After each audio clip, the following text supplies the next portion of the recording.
बिस्मिल्लाहिर्रहमानिर्रहीम, अस्सलामुअलैकुम। NK news के साथ मैं हूं सना हुसैन। चलते हैं खबरों की जानिब। हुकूमत काश्तकारों और बरामद कुनिंदगान को सहूलत फराहम करने के लिए पुरअज़म। वज़ीर आज़म दूसरी बैनुल अक़वामी फूड एंड एग्रीकल्चर नुमाइश से खिताब करते हुए वज़ीर आज़म शहबाज शरीफ का कहना था कि पाकिस्तान में ज़रई बरामदात में इजाफे की वसी मौक़े हैं और टेक्नोलॉजी की मदद से ज़रई पैदावार को बढ़ाया जा सकता है। विफाक और सूबों को मिलकर ज़रई शोबे को तरक्की पर तवज्जो देना होगी। वज़ीर आज़म शहबाज शरीफ का कहना था कि ज़रई मसनूआत की वैल्यू एडिशन पर ख़ुसूसी तवज्जो देनी चाहिए। किसानों को कर्ज की फराहमी से पैदावार में इजाफा होगा। हुकूमत काश्तकारों और बरामद कुनिंदगान को सहूलियात फराहम करने के लिए पुरअज़म है। शहबाज शरीफ का कहना था कि खलीजी ममालिक में ज़रई मसनूआत की बरामद के वसी मौक़े हैं। बलोचिस्तान में 80,000 ट्यूबवेलों को शमसी तवानाई पर मुंतकिल करने की मंजूरी दी। हर साल 1,000 ग्रेजुएट्स को ज़रई तरबियत के लिए चीन भिजवाया जाएगा। जमात इस्लामी का धरना हुकूमत से मुआहदे के बाद मौखर बिजली की कीमत कम करने पर इत्तेफाक। धरने के शुरा से खिताब करते हुए नायब अमीर जमात इस्लामी लियाकत बलोच ने कहा कि कारकुनान ने जमहूरी तारीख रकम की है।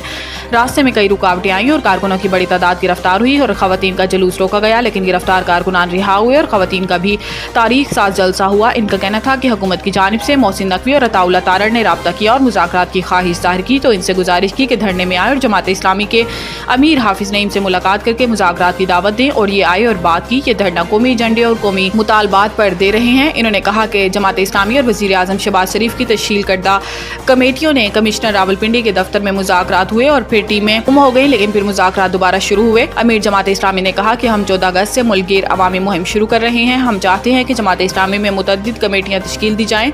जमात इस्लामी पाकिस्तान में बड़ी सियासी जमात बनकर उभर रही है। PTI को सीटें ऐसी दी गईं जैसे कोई टॉफी हो। बिलावल भुट्टो जरदारी कौमी असम्बली में इजहार ख्याल करते हुए चेयरमैन PP ने कहा कि शहीद भुट्टो को फेयर ट्रायल नहीं मिला। अदलिया ने तस्लीम किया। अदलिया ने कहा कि इससे ज्यादा वो कुछ नहीं कर सकती। आज अदलिया चाय की प्याली में तूफान बर्पा कर रही है। इसी अदलिया ने एक जमात को एक फैसला देकर सियासी फायदा दिया। इन्होंने कहा कि एक इदारे का तो ये हाल है कि इंसाफ भी देता है और डैम भी बनाते हैं, जबकि समोसे और टमाटर की कीमतों का तयन भी कर सकते हैं। पाकिस्तान की अदलिया को दुनिया की बेहतरीन अदलिया ही कहूँगा, क्योंकि अदलिया की वजह से हमारी 3 नस्लों की जद्दोजहद करना पड़ी। बिलावल भुट्टो ने कहा कि आज सियासी कारकुन और अवाम बांग्लादेश की सूरत हाल देख रहे हैं, लेकिन हमारे मुल्क में नफरत की सियासत सबसे ऊपर है और इस वक्त इदारों के दरमियान फासले बढ़ रहे हैं। ये फासले एक इदारे की इस इदारे में मुदाखलत से पैदा हो रहे हैं।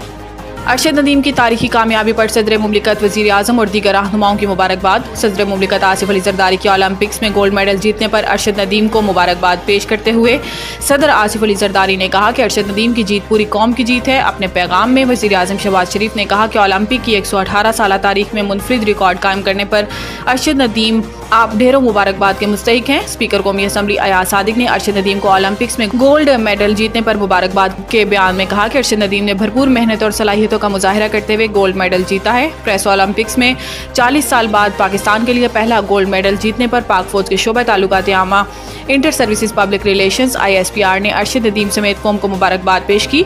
अरसलान इस्लाम शेख ने कहा कि सखर की आवाम की पुरजोर ख्वाहिश है कि पेरिस ओलंपिक्स में तमगा जीतने पर पाकिस्तानी जेलियन थ्रोअर और अरशद नदीम को सोने का ताज पेश करेंगे। इन्होंने कहा कि ओलंपिक्स में पाकिस्तान के लिए सोने का तमगा जीतने पर सखर में ज़ेर तामीर न्यू स्पोर्ट्स स्टेडियम को भी अरशद नदीम स्टेडियम के नाम से मंसूब करने का फैसला किया गया है।